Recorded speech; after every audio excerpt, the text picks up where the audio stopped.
All right, everybody. Today on the show, we have the amazing Madeline Marlowe. She is a fellow director and a BDSM connoisseur.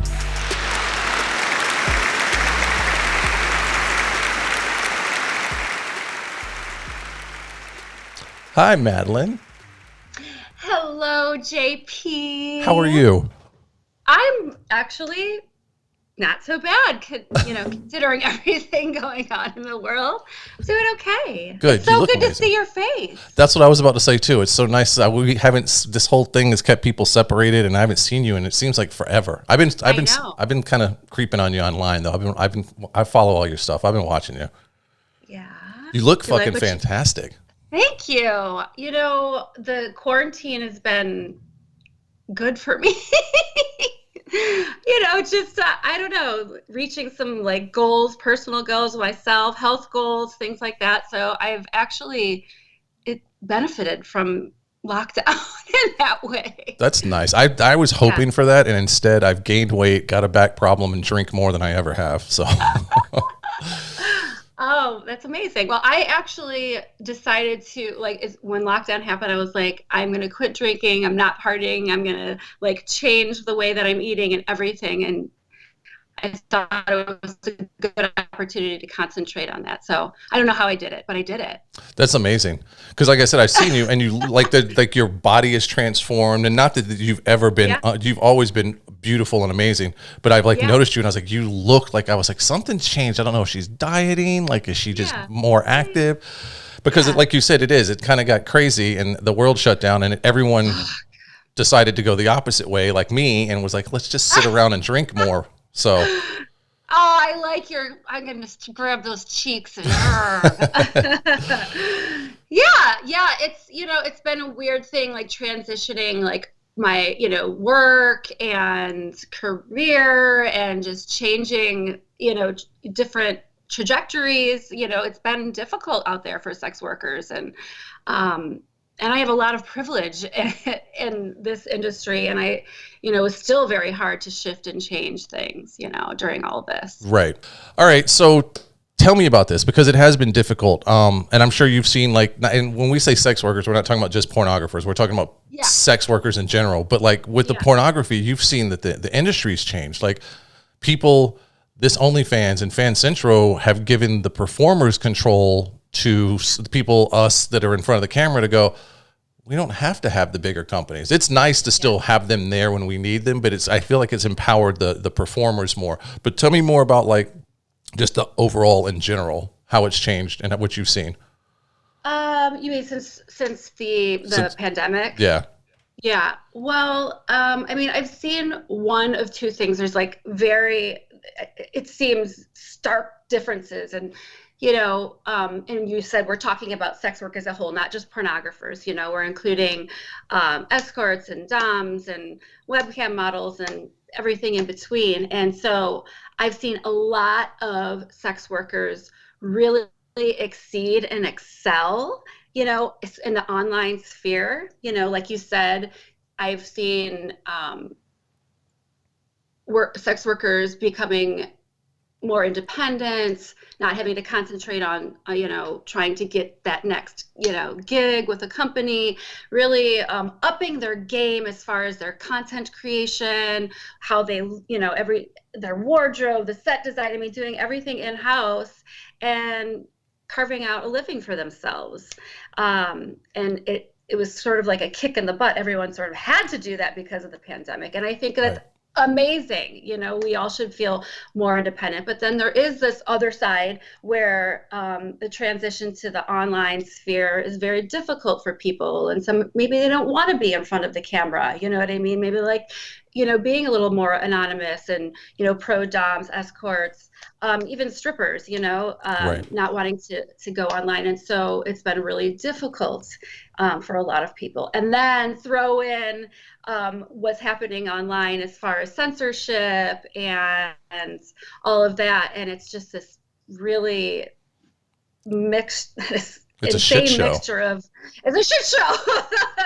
It's a total shit show. So, and what's interesting is that I have noticed, and again, I'm coming from a really a privileged spot, and adult work in many different ways. I mean, I have spent, well, it'll be 20 years that I've been a sex worker tomorrow, or not tomorrow, September, like tomorrow, September. Holy shit. I know. It's crazy, right? That is, because I was like, I just started my 17th year. Yeah. It's ridiculous. Yeah, I know. I can't believe it.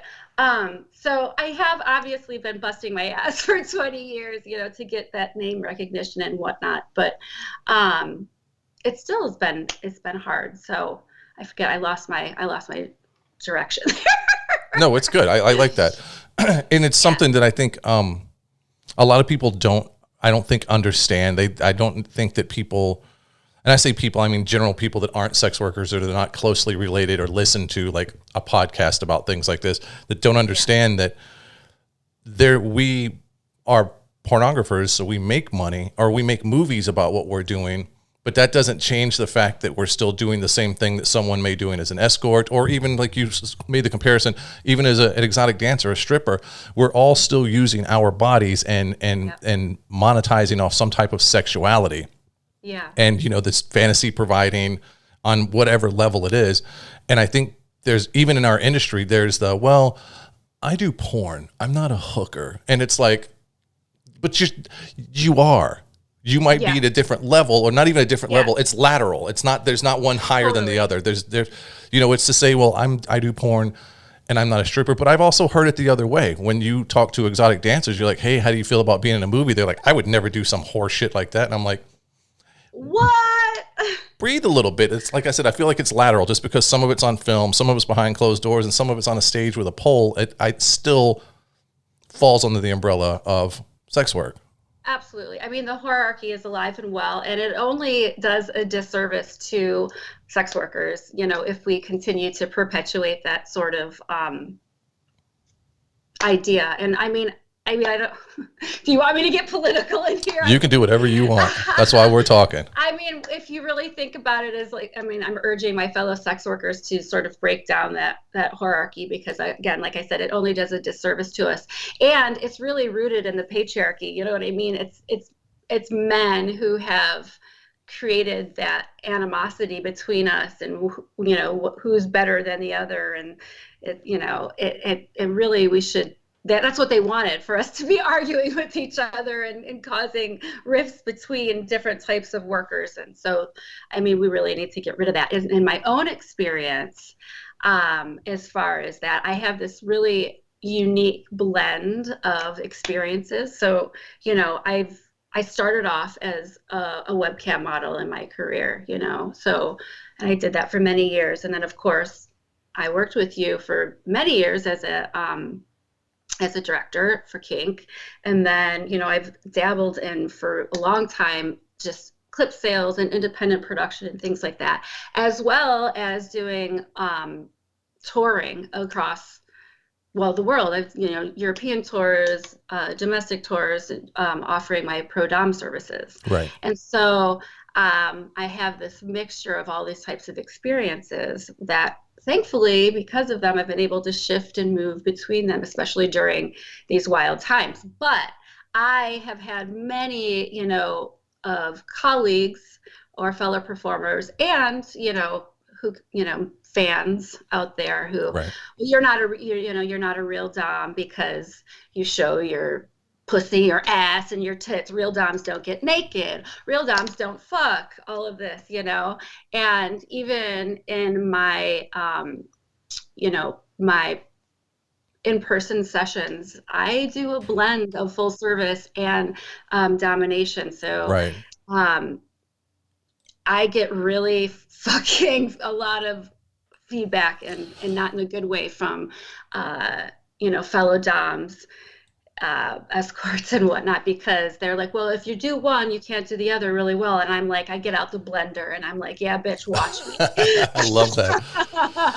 You know, like, if you blend these two things, it's, you know, it's not going to be, you're not going to be as successful at it. But you know, I saw this happen with one of our directors back at Kink, mm-hmm, when Donna, because mm-hmm, she was Princess fucking Donna. Yeah. And just like you are fucking Madeline.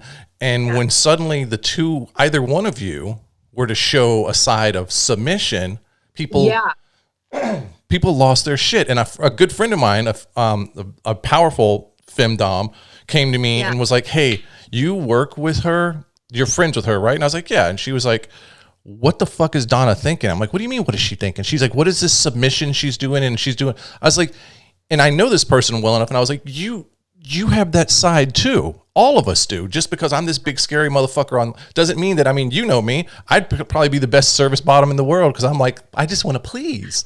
I mean, years I've been waiting, JP. I've got a maid's uniform, a toothbrush, so you can scrub my grout over here. So you show a little ass. That's all I have is a little ass. So, but the thing was, it was amazing to have someone like question it and not. It was the same thing like you talked about. There was this division instead of this support, this why would she do such a thing for the whole world to see? And I was like, why don't you applaud her for having the power? Like, I would never show a submissive bone online, mainly because I'm not super submissive. I just am more of a pleaser, but it's not like, oh, I would ruin my reputation, because we both know Orlando is one of the scariest motherfuckers from kink. And he was one of the heaviest bottoms that I've ever seen. So fun to play with. So it's just weird to me the way you were saying that, the way people it's like, instead of us trying to hold each other up, it's like, let's get that one out of the way and push this one over here. Yeah. I never understood. I've never understood it. I can't wrap my brain around it. I know what, I've done submissive performances throughout my career. I mean, obviously I'm more of a top, but like every year it was nice for me to like get the shit kicked out of me. Right. You know what I mean? I enjoyed it. I really, truly do. It's not probably something I would do every day and whatnot, but I got a ton of feedback, like, bad, from people just like, again, why would you do this? And how can you're not, I can't look at you anymore like you're a powerful dom. I'm like, what?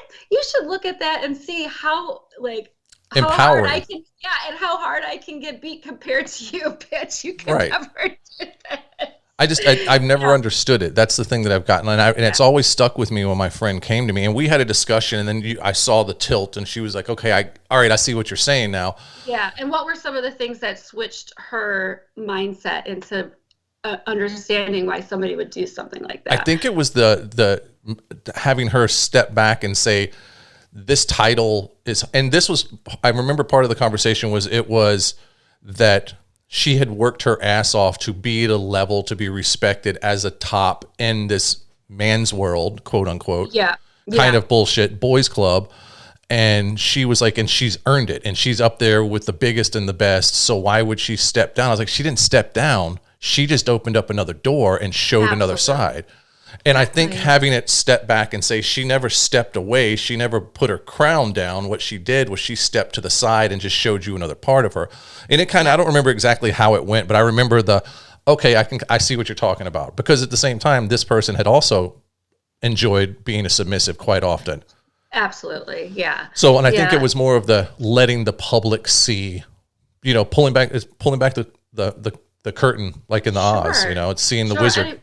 I mean, I think more times than not, people probably do enjoy that. And, we are talking like it almost will humanize a dom, or, you know what I mean? Which can be really appealing, I think, I mean, I get, being that whole branding of being this cold-hearted bitch, but there is something to be said that to see like that other softer side, I guess, you know, and I do get fans who appreciate that, and also either way, fuck everybody. If they don't want to see it, I'm going to do whatever I want. Exactly. And that's what it comes down to. I think it's your body, and you get to make the choices on how you want to do it. And if you want to slide in that way, then you slide in. If you want to stay over here, or if you want to dance that line, fucking dance. Yeah, exactly. And I mean, I always have done that in my career, and you know what? It's worked for me so far. So right. Fuck them.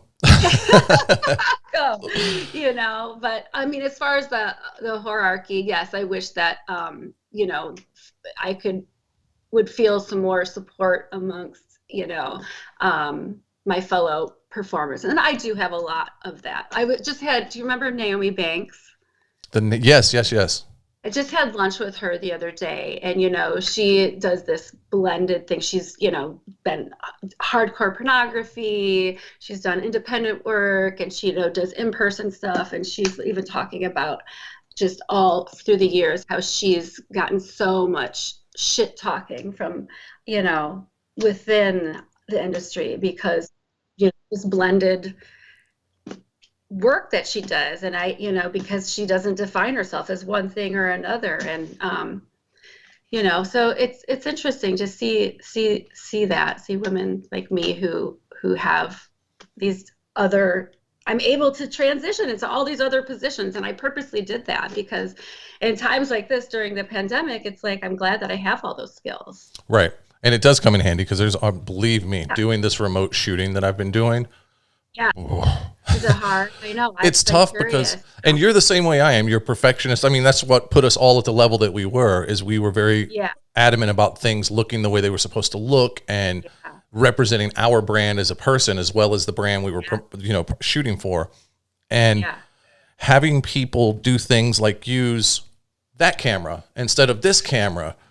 And it was because, and I understand the behind it because they wanted to see what they were doing, but I was like, put a mirror over there. I mean, it was the two things. It's calmed me because I've had to learn to work with people who aren't Christmas disco, who don't have the same amount of experience that I have working with this kind of stuff, and they're shooting at their house, and maybe they have like, you can see it in my glasses, the ring light that's up there. Yeah, of course, I know. You see mine probably. Yeah. So, but they don't have the stage lighting, so it's like trying to get around these obstacles, which was in the beginning it was frustrating. And it still is to a degree because I can't, I have a therapist that I talk to about my control issues. And it's good for you, JP. I'm all about mental health. I am too. Therapy. Yay. So I've learned to be like, this is what I'm going to get. And this is just for a time. This is what we're doing and it's going to be okay. But on the other hand, it's been empowering because I've been able to sit down with models and say, turn your phone this way, use this app, learn how to lock this, put your light here instead of there, put your camera up instead of down, and teaching them. So I've been able to get content to fill in the void at Kink while we haven't been shooting. Yeah. But at the same time, hopefully bringing up people's production knowledge to where they can up their own game. Sure. I mean, that's fucking cool, man. Yeah. So it's kind of giving them more independence. Totally. I mean, you're also like lighting a fire under your ass in a situation where it's like, oh fuck, what do we do? The world is a fucking dumpster fire and I still got to work. So, and like, that's awesome. Adjusting and then obviously, hopefully some of the performers walk away with some more knowledge. I mean, even in my own stuff, I'm doing a lot of shooting and things at home, and I have all these like the stage and studio lighting from the studio and everything, and it's like really hard to translate into my home, know what I mean? Because again, we have this like certain level of I have this certain vision and perfectionist and whatnot, and so it's all of us have been shifting and trying to change in this crazy climate. It's wild out there, but it's also been fun. Again, I've been digging back into my roots of webcam and just like interactive performance, which is so different. So like doing that as well as seeing the clients that I'm not going to see in person and interacting with them in this way, and just shifting back to what I was doing at the beginning of my career has been really wild, I can imagine. I've actually kind of coined some of this, like I started a couple of ideas I came up with. I was like, I need to make this fast and I need to make it easy. So it's not asking for someone who has no production knowledge at all to do all the things that I expect. And I need it because what's it going to last, a month or two? Was there that whole mentality if this isn't going to be that long? I know. So, and now here we are almost exactly 9 months in. Tomorrow will be 9 months since this thing started. So I was like, you know what, POV, if you've got a stunt cock that you live with, have them hold the camera and just film it. They got to, and kind of walk them through what they needed. And it was an easy thing, and it was super cheap to make. So it was super cheap to sell. And the whole thing was like, let's just do this to get through it. Sure. And then it got to where everyone's like, well, this isn't going away, so let's up this, and then let's up this. And now it's getting to a point, it got to a point where it was like, the frustration started, because it's like, you can't just keep doing this to get by thing. Like, you can't just do this, because I've always had the mentality, if you think, oh, that's good enough, it's not. As soon as it's good enough comes out of your mouth. Totally. I agree. So it got, I don't know, I'm glad that we have started moving in a different direction. But the point I was going to make was that one of the ideas that I came up with was, I would stand in my studio with all of my stage lights and have the girl in her bedroom or wherever she was. Yeah. And do basically what you just said. We did an interaction cam show, like as if we were playing with each other, but we would record it, and like the camera would sit right above the webcam, so it recorded my 4K, and they would record theirs, but we could still look at the thing and interact. Right. I love that. That's great. Yeah. And people that's awesome. They took to it. So I mean, it's basically what I'm doing privately in my cam shows. You know what I mean? I'm just telling the dudes to do, I don't know, rub their balls on some fucking peanut butter and now eat it. But that's the thing. Like, I never got the camming thing until I started doing that. Like, it never clicked. I'm like, why would you sit behind a computer and talk to someone else behind a computer, and you don't get to touch them? But then when I started doing it, I found myself standing alone in a studio with like getting a little movement in my pants, and I was like, fuck, this is a little hotter than I expected it to be. It's fun. It's fun. I forgot too. Like I said, I started this off in my career doing this, and I'm like, oh, this is going to be weird. It's going to be weird not being on set, interacting with people. You know, I've only been shooting with my partner. It's going to be weird not seeing, you know, my Dom clients in person. But we've really gotten creative. And, you know, I do find that people, sometimes it feels like a safer space or a softer landing to kind of do things this way. So people have been able to explore farther than they've wanted to, and they feel really good about it, even privately, you know. And when I've done some of these sort of remote shoots like this with other fellow Doms, where we're all together on here and then dominating my partner. That sounds hot. So it's basically like this like femdom gangbang, you know, on one person. And, you know, we've all been just getting creative, you know, and selling that on our platforms and whatnot. So, and honestly, you know, we're all just sitting around here with no pants on and talking to each other on the internet. We might as well make some money off of it. Exactly. I started recording. I've been thinking about it and threatening it forever. And I finally recorded my first one. I fucking set up a little tripod outside of the shower and went and took a shower and jerked off in there. I don't know when I'm going to put it online. Well, will you tell me where? Because I'm going to be the first one to buy this. You know, I've had so many people say that. They're like, I'm going to buy this. So I told the wife, I was like, I'm just going to keep doing it and get a log built up to where it's like, you know, and I don't know what I'm doing. I'm just doing it. And there's no blueprint for it, though. Nobody knows what they're doing. Right. So that's why I was like, you know what? I'll do one with a shower. Maybe I'll put the all black on, like the Dom thing, and do a little talking while I do it. So I don't know. I'm going to play with it and see. And either I'll have a retirement fund that I can post when I quit making movies, or it's something I'll start an OnlyFans for. Who knows? Oh, well, start an OnlyFans. I'll tip you $500 for the butt plug. Oh, see, I didn't even think about anything. It's been 20 plus years since I had anything in my ass. So upsell, JP. It's all about the upsell. That's a good one. I'll do a butt plug for 500 plus. I love it. So are you still doing a lot of solo stuff with like doing an OnlyFans thing or Fan Central? I am. I mean, I'm doing OnlyFans. You can find it at worshipmadeline.com. I hope I can plug that. Yes. And, you know, it's a weird time. But yeah, I mean, I've been doing OnlyFans, and it's been really successful. And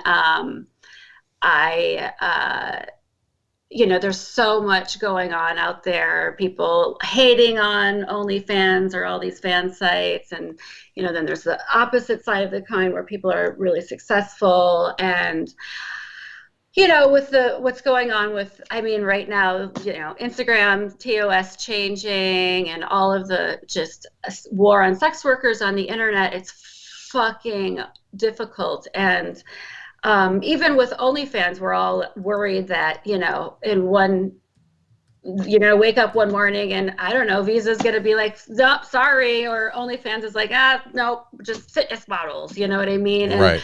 that's going to go. So, I mean, obviously it's important to make sure you're diversifying your income streams, but it's hard, I am in bed with the devil, so to speak, but I'm making a lot of money on it. I'm not going to walk away from it, but I'm not going to put my eggs all in one basket. Right. And that's the thing you have to do, because you brought that up. I'm sure you've heard of, or maybe you haven't, because it's a very recent event that MasterCard and Visa walked over to Pornhub and was like, hey, go fuck yourself. And they pulled out.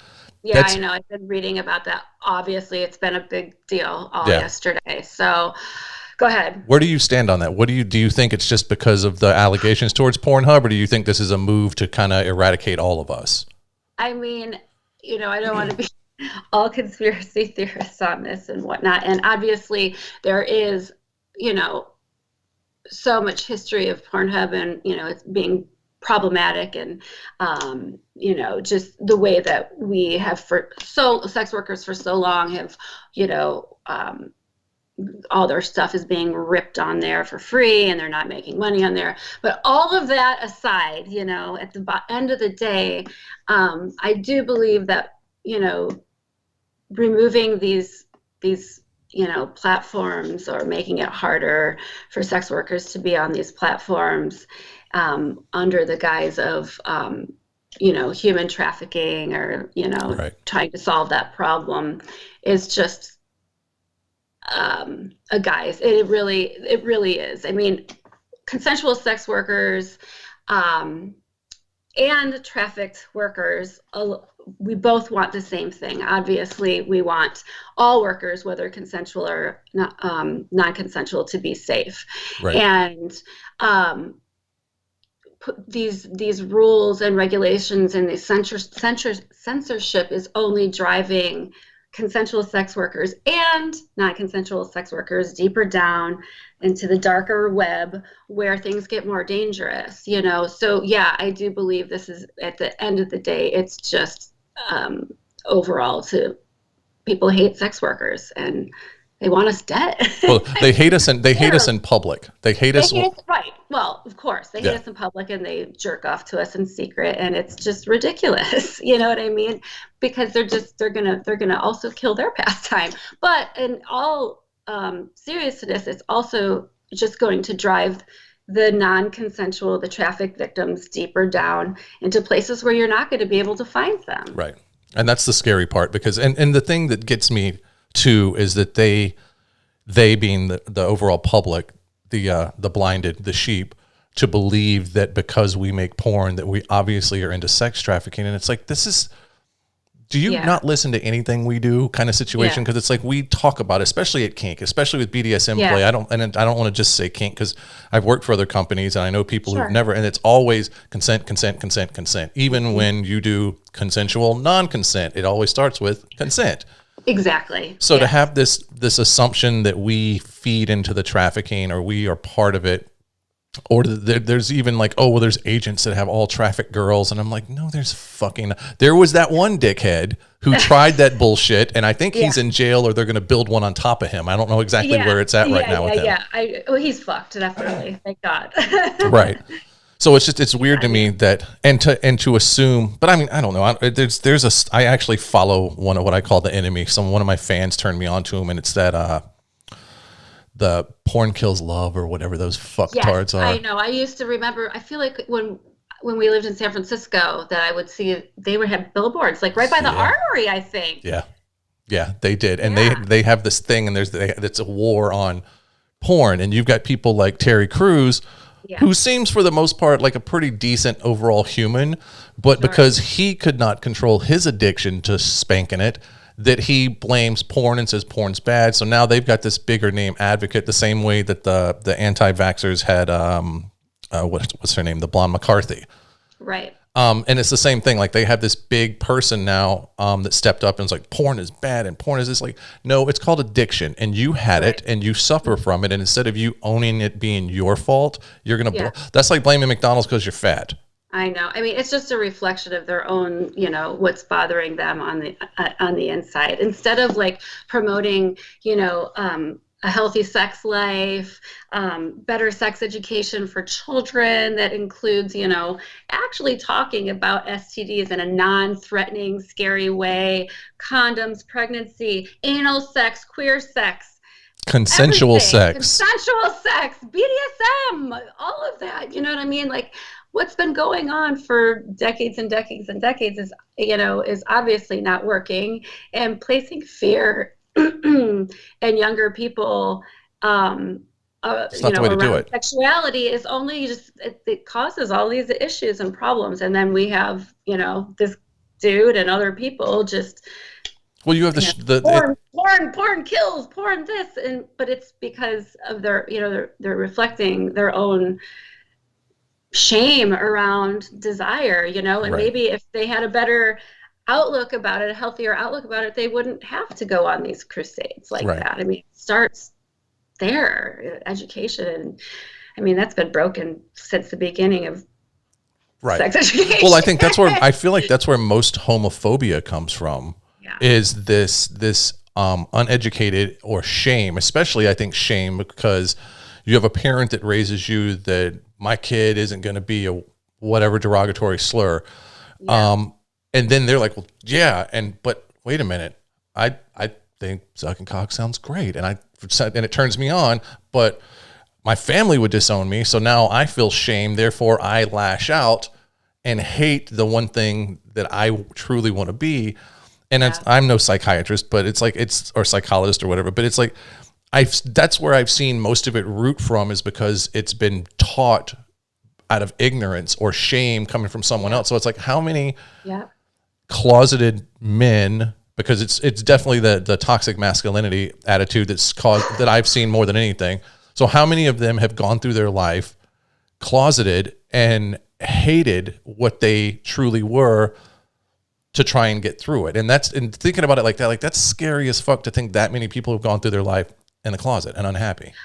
I mean, JP, you're preaching to the choir here. I have built in my entire career around men being shameful for their own sexuality. This is true. You know what I mean? And so kidding aside, obviously femdom has this persona, but I become like closer with these individuals that I'm interacting with, whether online or in person, men, i.e. men, I feel, part of what makes what I do good is because I encourage them to release that shame, Right. And I'm telling you, that's all I deal with every single day is men and their shame around their sexuality, and trying to unlearn that and undo that. And because of that, and what they've been, because of generations of, men being fed these ideas and having to uphold this certain standard, just created a whole mixture for disaster. And then you have these anti-porn shit going on, you know what I mean?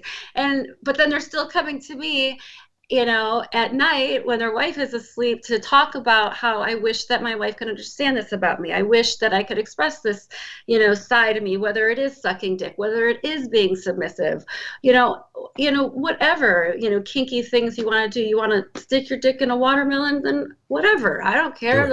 As long as as long as it's consensual and it's legal, do it. Ask the watermelon first. You're fine. Yeah. Is it cool watermelon? Thank you. Yeah.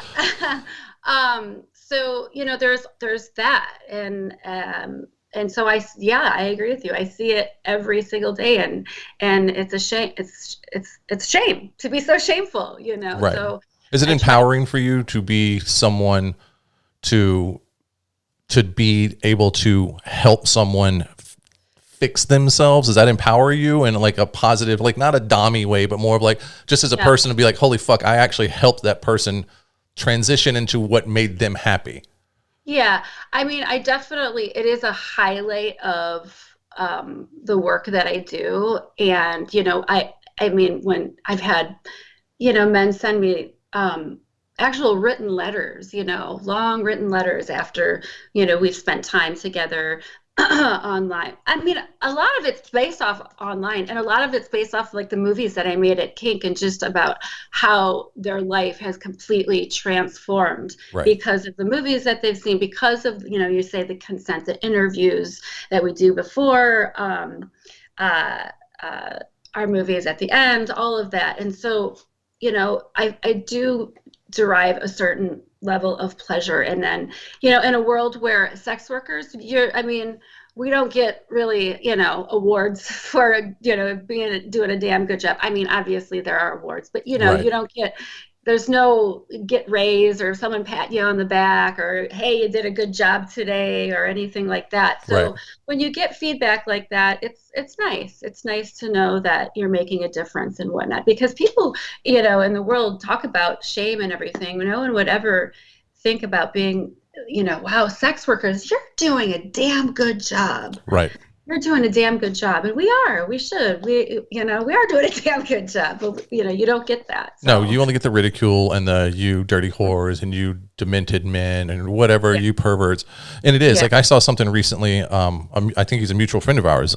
Wolf Hudson was posting this thing where someone, like a grown, I think this man was in his 50s, and sent an email, or maybe the wife did. But either way, there's this great story of how, because of watching his movies, his bi movies, the husband was like, I like, so, and he was, and he was like, he's like, and I get these so often. He was like, and it's so empowering to have someone, the same thing that you're talking about, to find a way to come out and to see, hey, it's okay for me to do this. And I don't get a lot, because I just beat the hell out of people and I'm done with it. But I get fan mail that's the same way. And it's kind of humbling to me to have someone speak that highly. And I'm like, I'm just working. I just did my job. That's all I'm doing. I mean, it's something I'm passionate about. So it's, I think it's, people miss that part. They miss the fact that because they saw your video or my video or Wolf's or anyone's video, that it gave them the power to say, that's what I want to do. And I can do this, and it's okay. And it's not dirty and it's not ugly.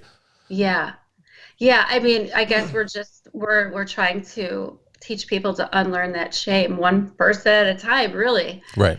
There's a lot of shame out there surrounding sexuality. So, man, we're doing the Lord's work. The goddess's work.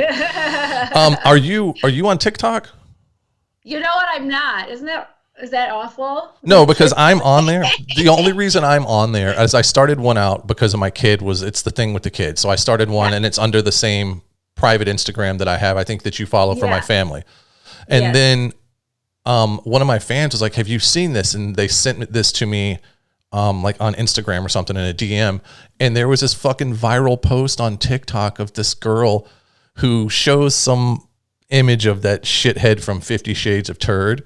And it says noobs think this is hot. And then all of a sudden it switches over to pictures of me and Owen Gray. And then and they were like, this is how you really know, or something like, and it went fucking viral. And I was like, that's rad. And so I was like, let me get on TikTok. And apparently it's, as long as it's done and it's not super dirty, you can still, fucking Danny Daniels is on there with like millions of followers already. Well, I mean, I actually do have a TikTok. I just haven't done anything with it.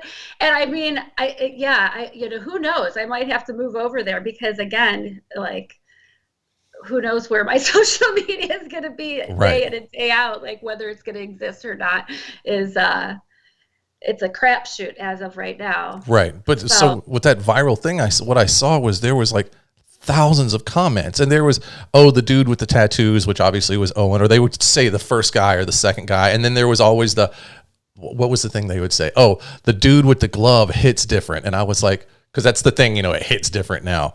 Yeah, and I was like, you're so cute, JP. Is that what the kids say? No, but it was the thing that got me was that so many people had no idea what my name was, what Owen's name was. But they were like, that guy. So there were so many people who know but don't know, which made me go, you motherfuckers watch a lot of Pornhub. You don't even go to the damn site. Sure, I see. So you're like saying it as if a thing, like, I was looking at it as like, oh, cool, these are potentially people that don't know you yet. It could make a sale there for you. I mean, I'm thinking marketing wise. Right. Well, that's what I originally thought, but then I was like, oh, they don't even know my. These are freeloaders. These, and there's a shit ton of them. So I was like, whatever, I'll put one on there. But I mean, it's crazy. Like this, there was a dude that a couple of months ago was on his fucking skateboard lip syncing to, what the fuck was it? It was Fleetwood Mac. Yeah. Of course, I know that one. And that dude has now got an agent. He's done commercials with fucking Snoop Dogg. He was living in a trailer 6 months ago, and I love this, but it's all because of a fucking TikTok. Yeah, I mean, the internet, man. I don't get it. I love that so many people can like blow up, and there's like just watching it. Excuse me. I think it's cool. Yeah, and it's just the trends, the shit. Yeah. And my kid comes up, and sometimes he starts doing these weird dances, and I'm like, I don't even allow you to watch YouTube. Where the fuck did you learn that? And he's like, oh, I learned that one from Fortnite. So it's so crazy the shit that like you said, the fucking internet, man. The fucking internet. Yeah, it's crazy. It's crazy to watch the way things have grown. I mean, even sex work. Fuck, man, my first cam job. It was like, I went to this. I was living in East Detroit at the time, and I went into this.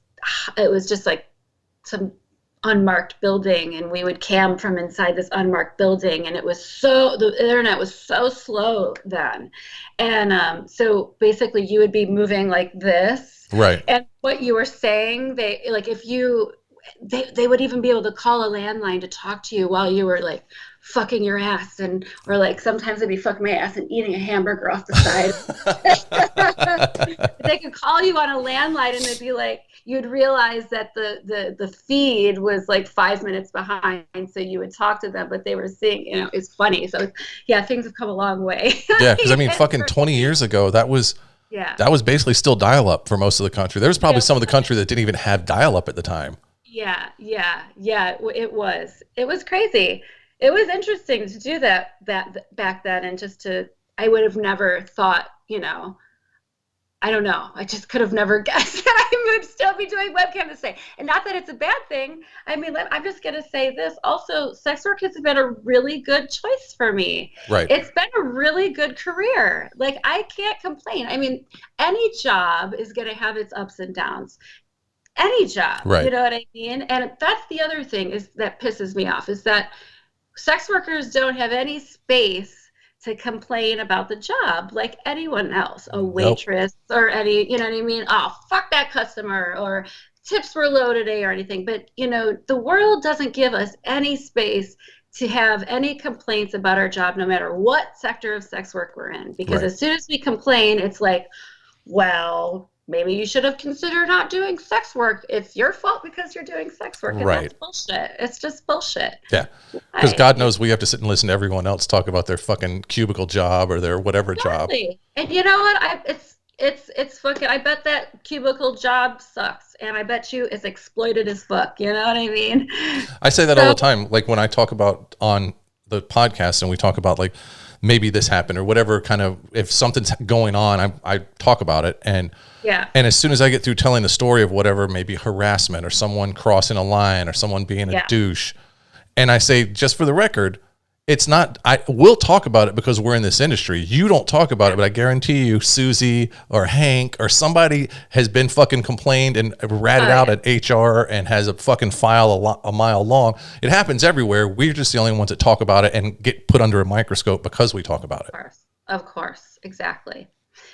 It's just wrong. I mean, there needs to be space for people to talk about their gripes of their work, and it's okay for people to hate the work and still do the work. That's valid too, Yeah.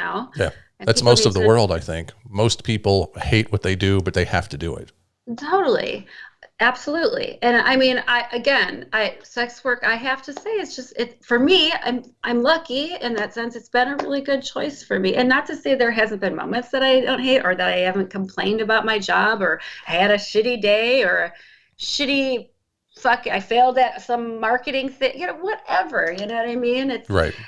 I've had those, but if I had to go back and do it over, I would choose sex work again. Yeah, I would too. I never would have imagined, if you'd have told me 20 years ago, I'm not going to be able to say 20 years ago much longer because I'm going to have to be like 25, but if you would have told me in my early 20s that I would have this is what I would have done, I would have been like, you're stupid. There's no way that's what I'm going to do, because at the time I was all, there's this dark secret and let me push it over here and not talk about it. Because I told a select group of friends that I was really close to, I was like, I've got this thing. And the way I would describe it is like, I want to tie someone down, and the bondage didn't matter. I just needed them not to run away. And then I want to do these horrific things like razors up the bottom of the feet. And it wasn't ever a certain activity that I needed, but when I would describe it, they would all be like, what the fuck? And I was like, but I don't care about that. I want to see their face when they're suffering, and I want to watch them. But then when it's over with, I want to say, okay, you're not bleeding to death and you're not like fucked up, and let's go have a beer. So what I was describing was exactly what I do now, was consensual BDSM, but I didn't know what it was. Yeah. And then when I found it, I was like, I'm fucking home, man. I'm home. Yeah. You are just like BJP, like a true sadist. Like, I get off on it, you know? Yep. So much, in fact. I mean, like, it is just a part of my sexuality in a way that, it of course, consensually, but it is a big part of my sexuality. Is so much, in fact, like, you know, I have my partner, Will, and but they're not really in, you know, we do live like a BDSM, a DS lifestyle relationship privately, not just online. Right. But there's one aspect of that I don't have in that relationship, because they're not into like heavy sadistic corporal and things like that. So I find it elsewhere, you know, we have an open relationship and whatnot. But what I'm saying is, you're just like me. It's something you absolutely need to, and that you want, and you found a way to have that outlet in your life and in your relationships. I think it's awesome. Yeah. And me too. Exactly. I was going to say the same thing for you, because they, Will it's more of just very submissive, right? It's not so much of like the masochist. It's more of just submission. Yeah, submission. And I mean, obviously, they are very much into anal pleasure, right. And service, very much like a service bottom, very much into like femme sort of play, not sissy so much, because I don't look at them that way. They're, you know, they just came out this year as non-binary. Right. Masculine presenting, non-binary femme, all of these words, you know. So we've been adjusting to, you know, I mean, it's not like adjusting, it's just, it's been quite a year, you know. But yeah, it's more of a service oriented submission with a lot of strap-on play, which is another thing that's non-negotiable for me. I've broken up with partners before because they wouldn't let me fucking fuck them in the ass. I'm like, this is something that I really fucking need, and I need that partner. The primary, the sadism part of the, like, I'm okay. I get that from, you know, outside partners and whatnot, or when I'm, you know, on camera and whatnot. So, right. But yeah, sadism. I love it. It gets my pussy wet. There's nothing like it's so good. Let's talk about some stuff that maybe people don't know about Madeline. Like, let's talk about, are there any hobbies? What do you do when there's not BDSM, or like, what are some of the things you do like that for fun? Yeah, sure. Well, one thing that I've been, that I've always enjoyed doing, and I've been doing this for years, is I like to restore antique furniture. I did not know that. I know, it's so nerdy, isn't it? It's amazing. So, thankfully, I've had a little bit of more space to do that during the pandemic, and my latest project is this. I actually, funny enough, bought this at a thrift store on Valencia in San Francisco, and it's this beautiful old Art Deco chest that was just in total disarray. But I am obsessed with Art Deco. I mean, right. My tattoos and everything. And so I've been working on restoring that. It's been like the one thing that's kept me sane during the pandemic. And I usually take my time, and depending on how much, you know, restoration it needs, and if I, need to like source different, or, for instance, this particular chest of drawers, there's very particular handles that I want. I'm trying to get off the internet that are in good condition, but from that time and stuff. So sometimes it could take a few months depending on how much time I put in, effort I put into it. But I've been doing that for years, for like 10 years and stuff. So I always have like a piece that I'm working on. And so when I really need to like step back from the fucking internet and trading men and all of this stuff, I just, usually it's in the garage, and I go off and I put on music and I get out the sander and the paint and all the stuff, and I zone out and work on my furniture. That's fucking, yeah, I had no fucking clue. I love that. I think that's amazing.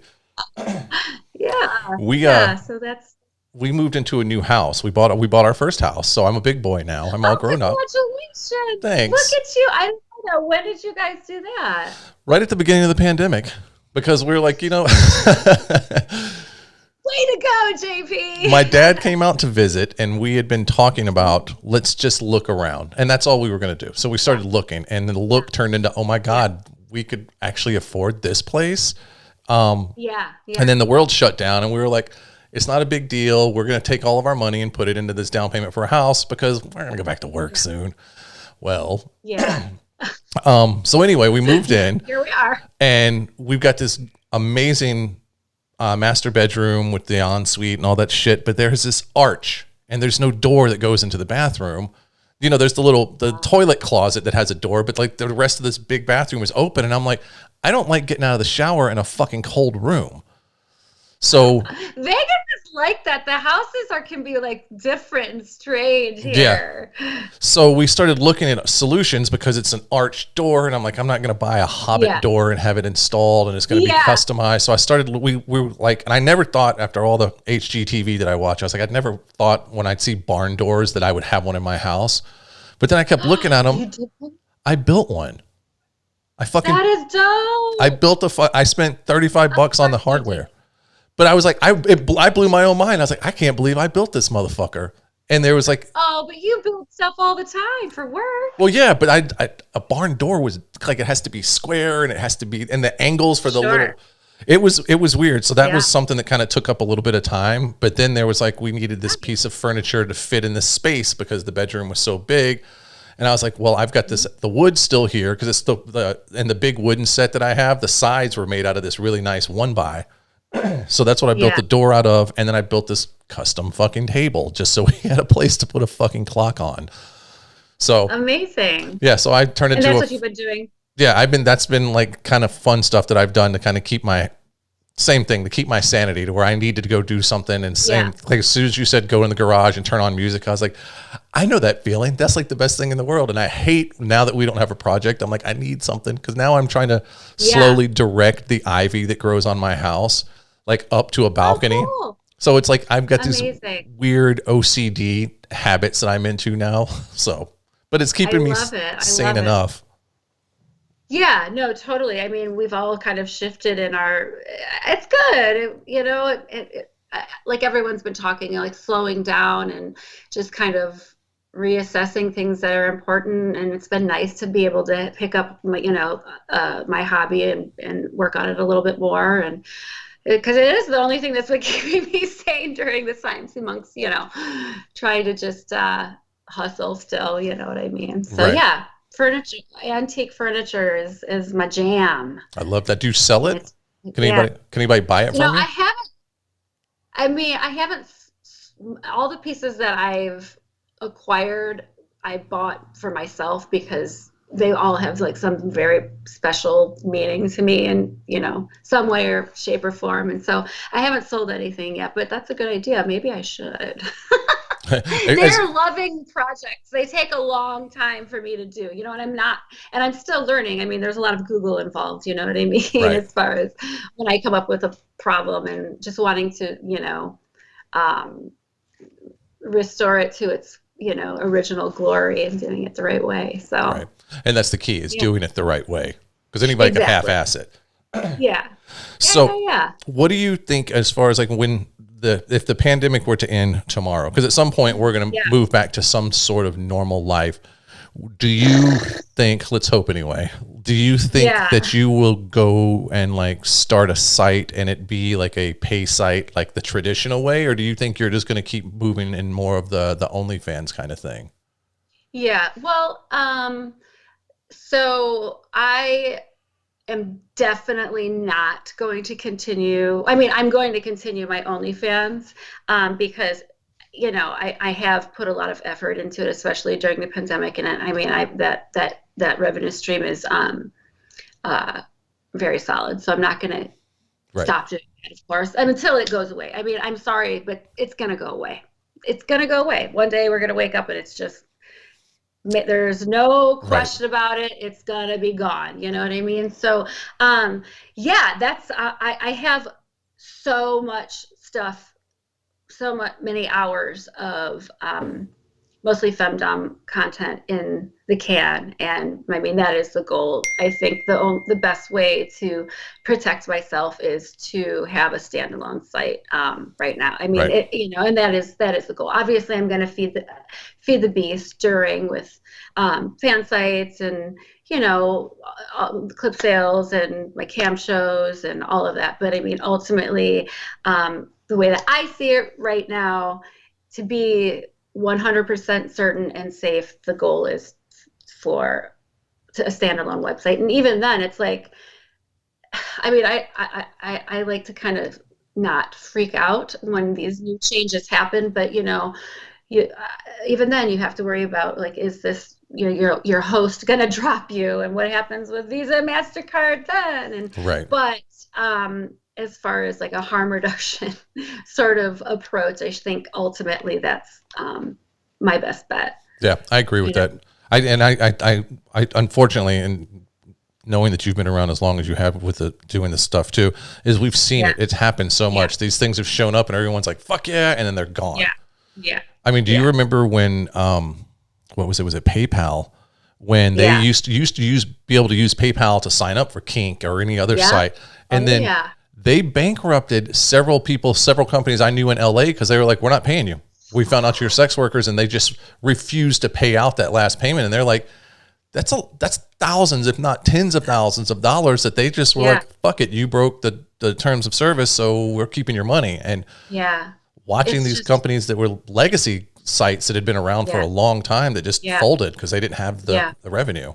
Yeah, I know. It's scary. It's scary. And that's why I say, yes, I'm moving into this direction for harm reduction, because I don't think that, we're not safe. Not now, No. certainly not unless politically something changes, you know what I mean, for us. Right. But, I do think it's the safest bet, but, and that's what I'm working towards right now. Yeah, that's what I've been working towards right now. And it's hard, you know what I mean? It's, I definitely have just started hiring a couple of people to help, because it's not a one-person job. Right. Which is, that's You a good know? place to be too, is to be in a position where you have so much going on that you need them and can afford to pay them to come in and help out. Yeah. That's Yeah. a good place to be. Yeah. I'm in the That's, same situation where I'm working towards my own brand. I'm working towards yeah. trying to get my own thing, and it's going to Yeah. be a slow process. It's going to build and see where it goes. It's a But crossfade, man. You know what I mean? Like, to shift from one or another. But, I think it's good that you're thinking about it. And yeah. it's weird, especially with the development of, like I said, the MasterCard Visa thing with Pornhub, and for anyone who excuse me, that listens, that thinks that, oh, it's just because Pornhub is accused of this crap and that this is going to stop and that's not going to affect us any further is fucking ridiculous. Yeah. And that's where I'm Yeah. nervous about, because I'm like, what happens? What happens if they no longer want to be associated? I mean, we've always joked that none of us make the rules on what we shoot. Visa did. Visa's always made the True. rules on what's allowed and Yeah. what's not allowed. Absolutely. And so it's a little unnerving that there's this power play. And plus, I mean, it's no secret that our vice president elect is very anti-porn. Oh my God, I know. I mean, I've been talking about that, for a while, and they are anti-porn. And I mean, Kamala was front row seat, and FOSTA SESTA, and um, I've been saying like what's the lesser of two evils, that they have so much shit going on with the pandemic that they won't even bother with sex workers right now, or they are going to bother with sex workers right now, and is it going to, are they going to fuck us up even more? Or because I know she did at one point, our vice president elect say that she recognized to some degree the harm that FOSTA has done to sex workers. So I don't know. I don't know if it's good if they just have too busy and they, kind of keep those sex workers over there, or is it time? I mean, it is time for us to fucking, right, get some fucking rights here. So I don't know. It's hard to say where it's gonna fucking go. I'm hoping that everybody hates us. Yeah, and it's a hard place to be. It's a place that everyone wants us, but only privately. But there was the pet peeve that W came out with when the 2257 law. Do you remember that, about 14 years ago? Yeah. And it hit hard, and that again shut down companies because they're like, I just had this piece of paper that said I'm over 18, and I didn't get the pictures of the ID, or I didn't do, and there was no illegal activity, but because they were so strict. Right. And now we're looking at this almost 15 years later that the 2257 is almost considered unconstitutional because of like the gathering of the info. So now it went from us having to gather so much information that we basically were giving people exams to now it's like, but and I've talked to people and I'm like, so are we collecting still? And everyone's like, keep going, even though you're not, it's not required right now. Keep going, because that's going to be, if they swing it. So it's, it's something to aggravate this industry, the porn industry, but I don't think they're going to get rid of it. I think they're just going to make it tougher on the ones that are here. Yeah, I mean, that's basically what I think is happening, that they're just continually trying to add different layers to make things, like you say, tougher for us, in hopes that we're just going to go away. And sadly, some people do end up going away because, they have no choice.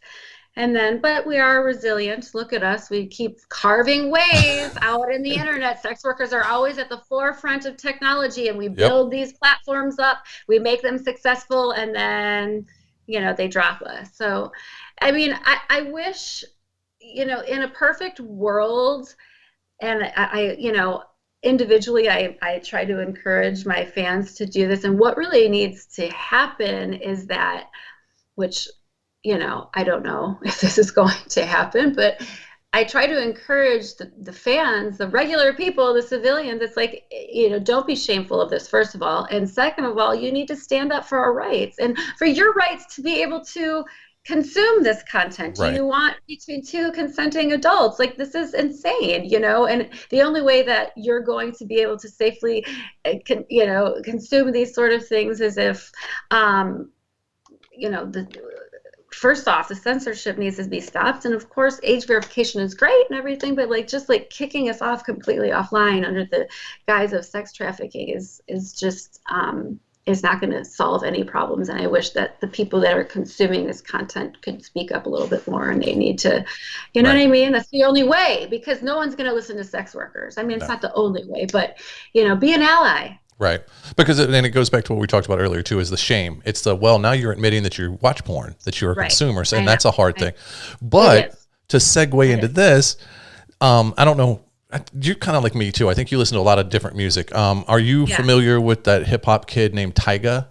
Yeah. Who has his own OnlyFans now? Oh, really? He did. And here's the thing. And there was a big thing on the internet about this, because he posted pictures of him sitting there with and don't quote me on all the names, I'm probably going to fuck up some, but Scarlett, I can't think of her fucking name now. Kira Noir is in there. I think Abigail Mack was in there. There's he's surrounded by Scarlet Scandal. But there's probably 8 to 10 beautiful girls from our industry. Yeah. And they're all butt ass naked. And he's sitting there he's looking cool. He's doing his thing. Sure. And he said something about, and he tagged his OnlyFans, but he didn't tag any of the girls but I mean, you've seen, but here's the thing. And that's the mixed part about it, because he didn't take away, and people were like, oh, you just did that for clout. And the girl stood up and for starters, I got paid a full fucking rate Oh, okay. Um, Well, that's good to know. yeah, so they were like, he didn't just take a pic. We didn't show up and get naked because of who he was. Like, he paid our Uh-huh. rate. He went through our Yeah. agents. He brought us in as a professional level Okay. to be part of his Mhm. video, and then said, I'm also thinking about this. And I don't know how the negotiation works because I wasn't there, but it was Yeah. everyone that was involved is like, dude, it was as legit as it could, probably more legit than Okay. some of the Well, that's productions. good. So, but then there's this hate coming from same thing from inside the industry. They're like, oh, you just did this for clout. And they were like fucking with these girls because they were like, oh, you're just doing it because it's Tyga. And I'm like, but he's not doing what that one female did who exploited all of the OnlyFans people.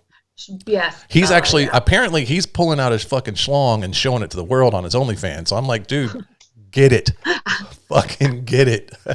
I might have to sign up for Right? doing like POV jack off thing. Exactly. I'm interested. Well, I'm glad the girls got paid. That's great. Right. You know what I mean?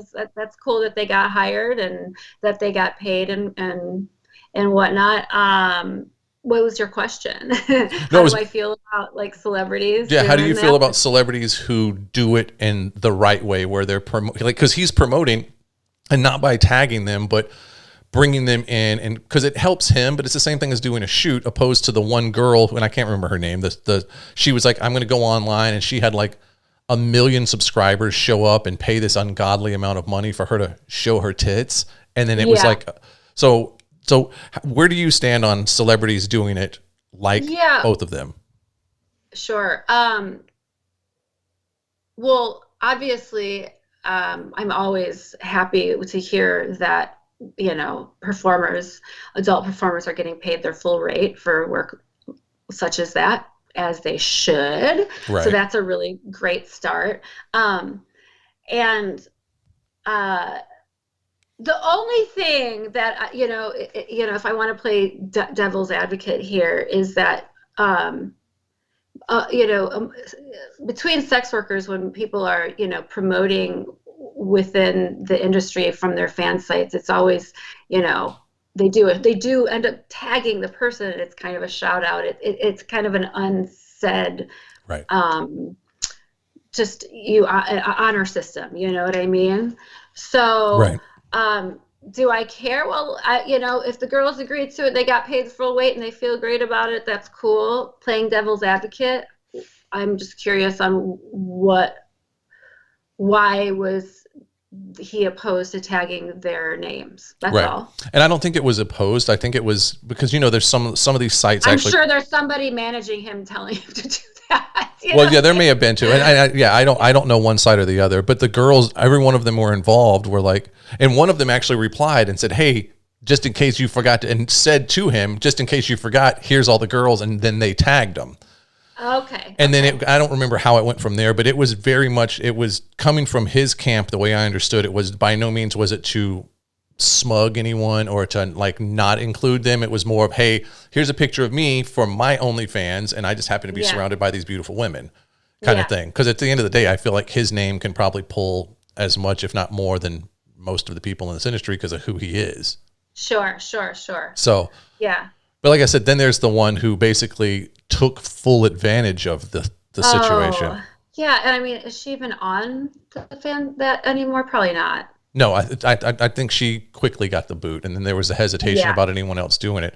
I mean, me personally, Yeah. I think that it brings positivity to our industry because you have celebrities that are like, I'm going to do an OnlyFans, and I'm not going to Yeah. charge $1 million a person. I'm going to still do it within the realm of what everyone else is doing it.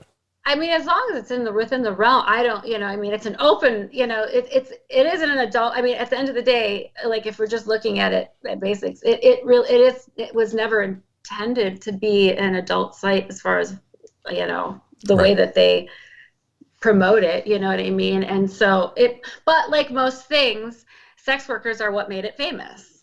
Right. You know what I mean? So, and I just think, the backlash is just that sex workers are probably angry because we are always at the forefront of technology and the ones that uplift it and then we get spit out after. So there's just this like history, you know what I mean? Right. And historically that's what's happened to us. And so I think there's just a lot of anger built up, and if we weren't getting kicked off of every fucking platform or having a hard time trying to just make money, I don't think it would be such a big deal, but we get fucking shamed for just existing. So I think, I mean, I know I do want to spread positivity, you know what I Right. mean? I am a positive person and stuff. So I'm just saying, like, probably this is where a lot of this is coming from. But if somebody's doing it the same way we're hustling it, I don't see anything wrong with it. And again, I agree with you. It probably will uplift it as long as it's, honoring the people that are hustling on Right. there. Right. You know what I mean?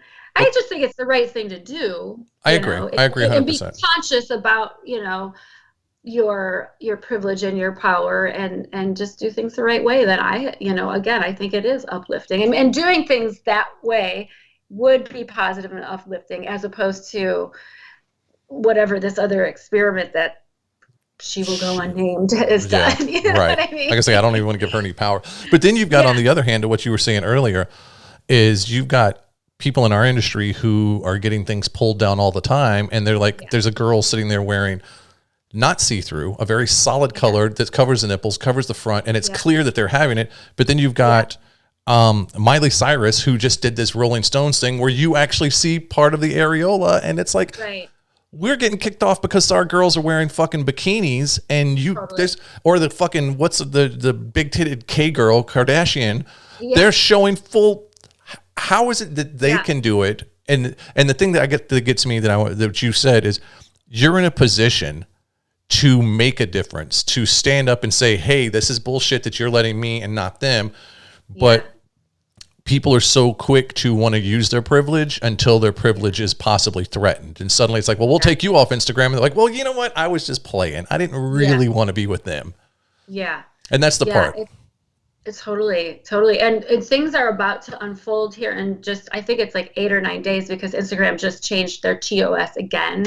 And I mean, I just actually ran through it this morning, and I don't see how any of us are going to exist in that sphere based off of the new thing that they're going to implement. So like in like 8 or 9 days, I mean, I don't see how we could possibly even sustain being on that website. You know what I mean? At this point, it's crazy. I've been thinking about it because I follow a lot of bondage artists, and they're not pornographers. And well, no, these bondage artists, because they have the girls there or the bottoms, they have the bottoms in some type of outfit. And there's this beautiful stuff. The key, there's never a gag. There's always, because a lot of it's traditional Japanese bondage. Mm-hmm. And there's some of them that have 50, 60, upwards of 100,000 followers. And I'm like, I got kicked at like, I don't know, 16 or 18,000 because I put a picture up of a girl with a gag in her mouth, and they canceled me. They canceled my shit. Gags are big no-nos. But in the new TOS, these people might be screwed too. Like any depictions at all of like BDSM sex, I mean, if you read it, it's very specific now. I just went through it this morning. Like, I'll have to look at that. I didn't know that. Yeah, I mean, I don't even know what. Well, I think what you said, there's almost an all-out assault right now, because Twitter's even doing it. Twitter used to be a safe place for us. And I posted a picture from the new project that I did with Victoria Vox, and it's from here up. There's not even any boobs, and it was the header on my profile, and it had her with a head harness and her screaming and me behind her. I've had worse, but because I've seen it. Yeah, it's but I think because it's such it's super heavy consensual non-consent, and it's it's. To someone who doesn't know what's going on, it's fucked up. Like, it's people who are kink subscribers who are like, so I know that we pushed the envelope, but of course. I went to log on one day. I'd get on my phone and I'm like, go to Twitter, and I'm like, what the fuck is this? And it was like, and it gave me two options. We'll delete your account, or you delete the photo now. That's what it said?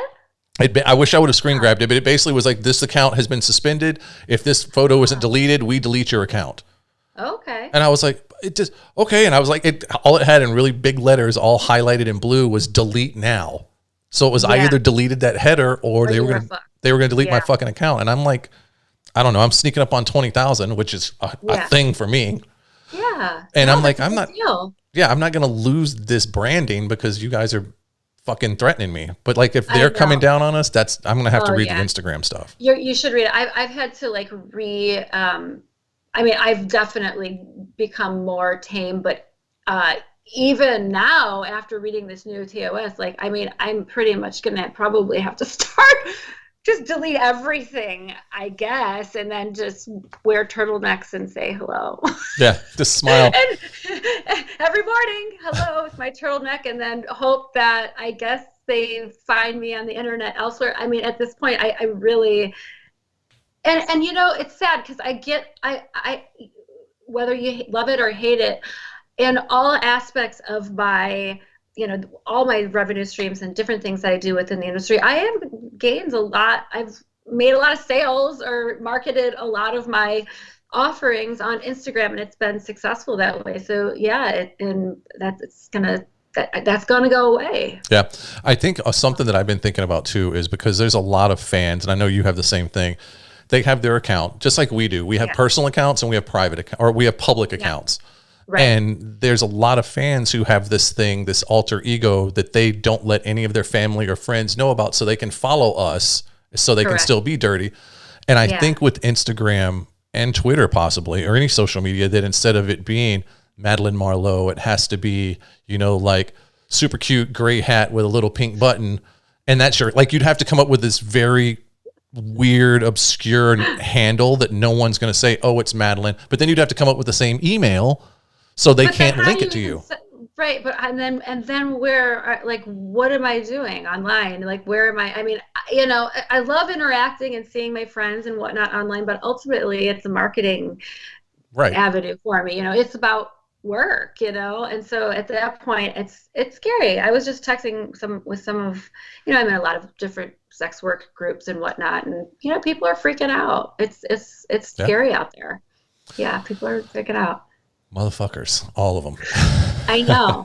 I mean, and honestly, it sucks because it's just that we're tired. We just want to spread the joy. We want to teach people about BDSM. We want to teach people how to have healthy sex and boundaries and consent and how to enjoy things in an extreme way in a safe space and live their life in this beautiful way. And I mean, that's really what sex workers are all about. And people want this, you know what I mean? So give us the space to be able to spread that joy and make people smile and enrich their lives, because that's what this is all about. Giving them freedom.